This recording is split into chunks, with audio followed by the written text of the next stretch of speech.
Parte do treinador, tem Vinícius, é titular, é capitão do time, preciso do Vinícius para conquistar as coisas, e o Mbappé ali como uma liderança, né?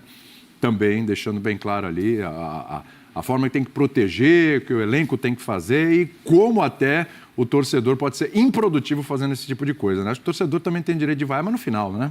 A gente sempre foi contra essa história de vaiar enquanto o jogador está em campo, né? Ou no aquecimento. Eu discordo um ponto dele aí. O torcedor tem direito de vaiar durante o jogo, antes do jogo e depois do jogo. Direito. Agora, se isso é bom ou não para o time, aí já é outros 500. O ideal é vaiar só depois do jogo. O ideal. Mas direito, o torcedor que paga ingresso, ele pode vaiar quando quiser.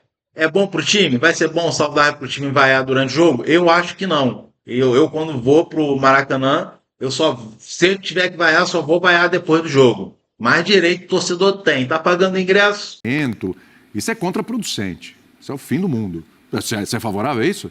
Você acha legal o cara pegar a bola e você vai ao seu próprio jogador? Bom, primeiro, boa noite a você, William. Boa noite. Boa noite, Jean. Boa noite, Pedro. Boa noite aos fãs das Fãs do Esporte.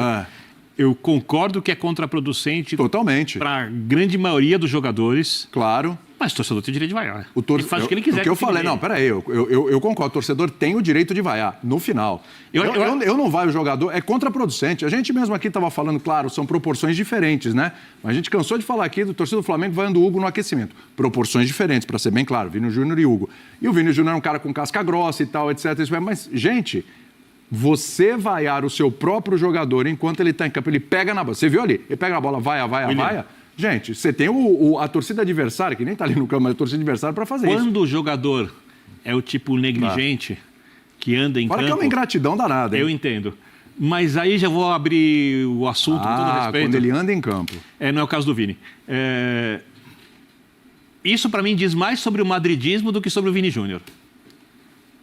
É só você olhar a história do Real Madrid, é só você olhar o perfil de exigência do torcedor do Real Madrid e você entende o que está acontecendo, para não entrar em outros detalhes que a gente vai falar aqui durante o programa, que talvez juntos expliquem as vaias ao Vinícius Júnior, porque jogar mal com o Vini vem jogando há algum tempo. A temporada não é boa.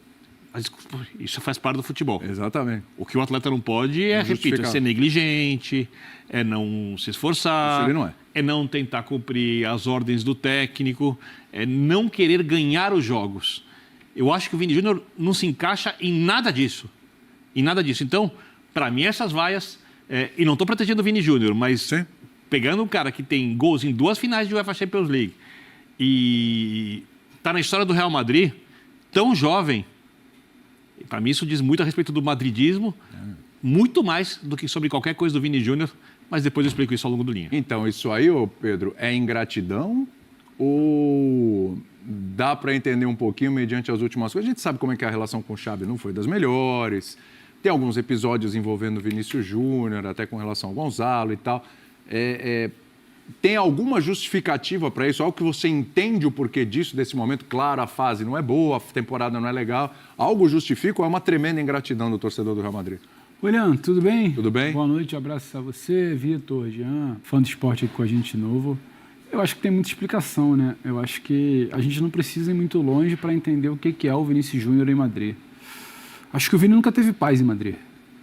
O Vinícius nunca teve paz. Ora, ele era... Especificamente em Madrid, vou tentar explicar o porquê do Madrid. Na Espanha, eu acho que é algo que salta aos olhos, seja até meio óbvio de falar. Mas ele nunca teve paz em Madrid porque quando ele chega, ele é o cara que é questionado. Ele é o cara que tentam buscar defeitos. É o cara que tentam entender por que custou tão caro. É o cara que o treinador, de momento, não lhe dá oportunidade. O primeiro noticiário é vai para o time B, vai para fora, não finaliza bem, tem que fazer treino específico. Mas como assim? Não está pronto, se pagou tão caro. Então, nunca foi exatamente uma unanimidade. Depois, quando ele começa a se desenvolver, ele tem que passar por debate sobre titularidade. Depois, quando ele encontra seu ápice técnico no Real Madrid, não necessariamente na seleção, mas no Real Madrid, e o debate em torno dele é sobre ser bola de ouro, melhor do mundo ou não, ele tem que lidar com as situações fora de campo muito, muito graves, muito delicadas, de racismo, e sempre foi mais pesado, cusparada, tentativa de desestabilizar, federação local jogando contra, adversário provocando além da conta. Depois é um Vini que não se permite estar, como o Vitor falou, que é algo absolutamente normal, numa temporada não tão boa. Porque não é que o time está jogando bem, ele está jogando mal e as pessoas estão insistindo nele no time. Não, o time não está bem como um todo.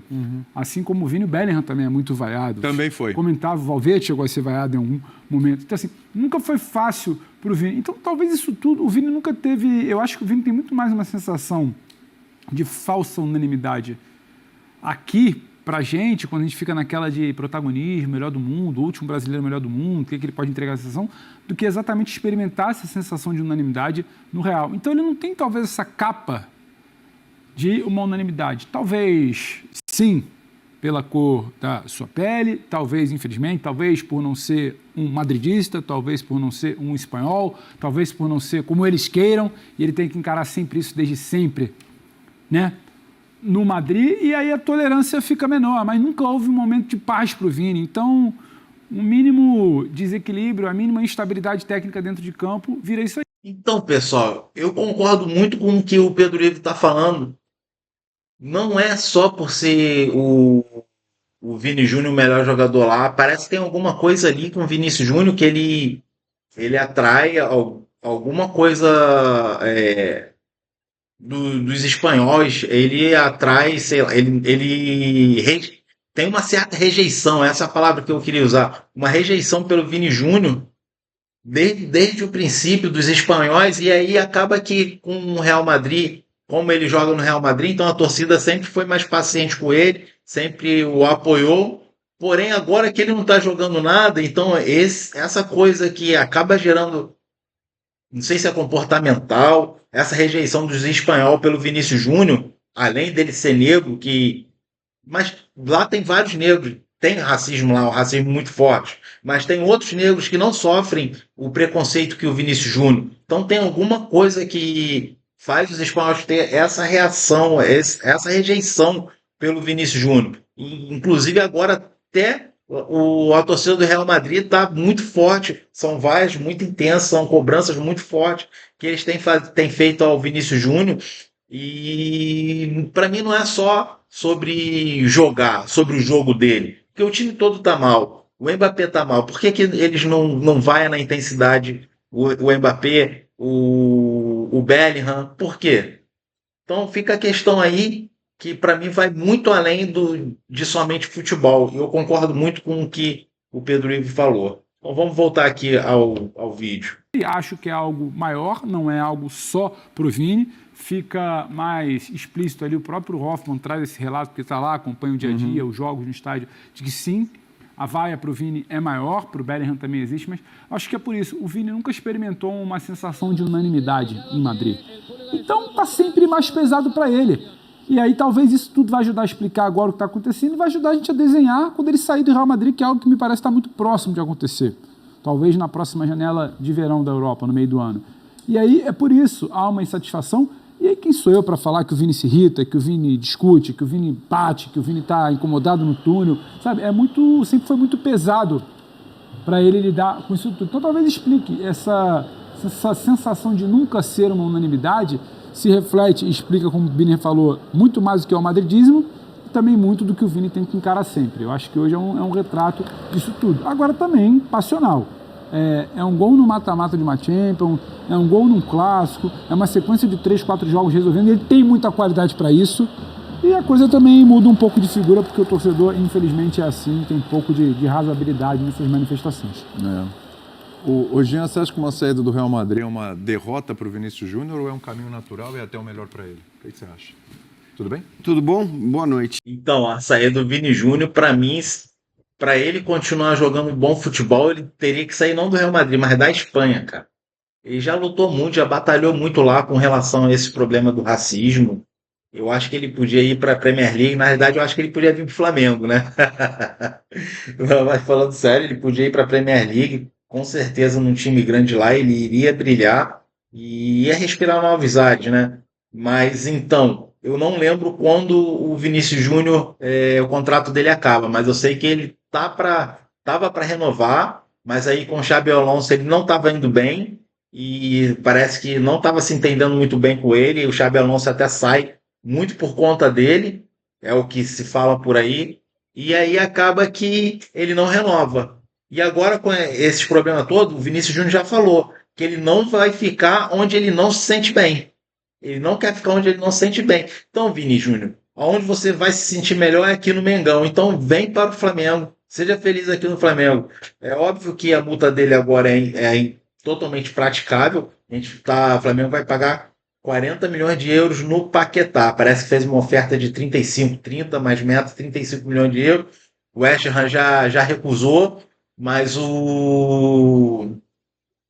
pelo Vini Júnior, eu não sei quanto é a multa, eu não sei quando o contrato dele expira, né? Mas eu acho que ele estava para renovar, dessa vez ele não vai renovar. Ele estava tentando renovar, mas ele não vai. Então, se ele tivesse para acabar o contrato, quando tiver para acabar o contrato, nenhum clube grande da Europa ainda o contratou, então vai caber ao Flamengo de estar fazendo essa contratação, né? Porque aí não vai pagar nenhuma multa, né? Então teria que esperar esse contrato acabar para o Flamengo sim fazer uma proposta para ele, mesmo assim salário exorbitante, muito alto, mas se a vontade dele fosse igual a do Paquetá de voltar, quem sabe isso daí quando o seu contrato tiver para acabar 6 meses, não assina um pré-contrato com o Flamengo. Não custa nada sonhar, né? Então, o sonho existe, não existe nenhuma notícia do Vini Júnior no Flamengo, eu só estou especulando, é só especulação. Então vamos voltar aqui ao vídeo. Então, primeiro assim, acho que a gente precisa entender o porquê disso. E é difícil entender o porquê disso. Eu acho que assim, o torcedor se manifestar contra o time, insatisfeito com o time nesse momento, eu acho completamente normal com tudo que aconteceu, com a saída do Xabi Alonso, que bem ou mal é uma figura querida da torcida e tudo mais. E aí vamos tentar entender por que tanto contra o Vini e só contra o Vini. Porque nesse nível, nessa intensidade, nesse grau, foi só contra o Vinícius Júnior. O Bellingham foi vaiado também, mas estava ali no segundo lugar. Nada se compara, e a gente viu, porque a bola ia passando de pé em pé, e a gente viu o que acontecia quando o Vini pegava na bola. Então, pessoal, eu não deixei o vídeo todo. Se você quiser ver essas vaias, logo no comecinho do vídeo, nos primeiros 4 minutos, você pode ver essa vaia, porque eu não pego o vídeo todo, até para as pessoas poderem assistir no canal original. Então, eu peguei 10 minutos, então acho que são quase 40 minutos falando de Vini Júnior, e eu peguei apenas 10 minutos. Então, se você quer ver essas vaias que ele tomou, no começo do vídeo tem. E aí eu acho que assim, até inclusive conversei com o Gustavo também à tarde para entender um pouco ali da visão dele e da visão dos espanhóis de maneira geral, e acho que assim, tem uma série de questões aí. Tem vários motivos. Não adianta a gente querer apontar um motivo e dizer, é por causa disso. Então, acho que assim, são vários motivos e são motivos todos eles recentes. Então, a saída do Xabi Alonso, ele é visto como um dos principais responsáveis pela saída do Xabi Alonso, mas até aí eu me pergunto, e a cena que a gente viu do Mbappé? Mbappé fazendo aquele absurdo que ele fez, né? Contrariando a decisão do técnico, chamando o time para desobedecer o que o técnico queria fazer, que era aplaudir o time do Barcelona, fazer o passilho, que é uma tradição no futebol espanhol. O que o Mbappé fez foi um absurdo ali. Deu uma belíssima entrevista defendendo o Vini, mas ali foi um absurdo e não foi vaiado do jeito que foi. Ok, o Vinícius não vive um bom momento, não está jogando bem. É um segundo motivo, porque se ele estivesse comendo a bola e acabando com os jogos, certamente a questão ia ser diferente, né? Provavelmente o torcedor ia ficar com o pé atrás. Tem a questão da renovação do contrato. E acho que aí a gente entra daqui a pouquinho nisso que você está perguntando. Ele estava se recusando, ou não vou dizer se recusando, mas parecia muito distante a renovação do contrato no momento que o Xabi Alonso era o treinador. De fato, isso o Gustavo Hoffmann escreveu, né, que a saída do Xabi Alonso, de alguma maneira, melhora, ainda que não esteja longe da gente garantir que ele vai renovar, até porque depois de tudo isso eu não sei se ele vai renovar, mas era uma outra questão. Essa coisa de dizer não, de demorar, da negociação, etc. e tal. E, por fim, não dá para negar, eu sei que tem gente que fica irritada quando a gente fala disso, mas existe o componente racial que o Pedro citou. Existe. E não é só o componente racial da cor da pele, é o componente racial da briga que ele comprou. Aquilo incomodou muita gente na Espanha. Ele falar da maneira como falou sobre algo que é muito claro na cultura espanhola, e a gente viu na cultura espanhola, obviamente eu não estou generalizando, mas a gente viu como determinados veículos de imprensa se comportaram diante da postura do Vini. Então, aquilo ali incomodou muita gente. E aí eu acho que quando você tem tanta gente vaiando com tanta intensidade, como a gente viu ele ser vaiado nesse jogo, tá ali, tem o cara que está irritado por isso, o cara que está irritado por aquilo, cada um por um desses motivos. Acho até que a característica do Vini de provocador, porque ele é provocador, ele é chato dentro de campo e tudo mais, mas isso em geral só incomoda o adversário, não incomoda o torcedor do seu time. No sé cuántas ruedas de prensa llevamos ya, 4 o 5, ¿no? Bueno, unas cuantas.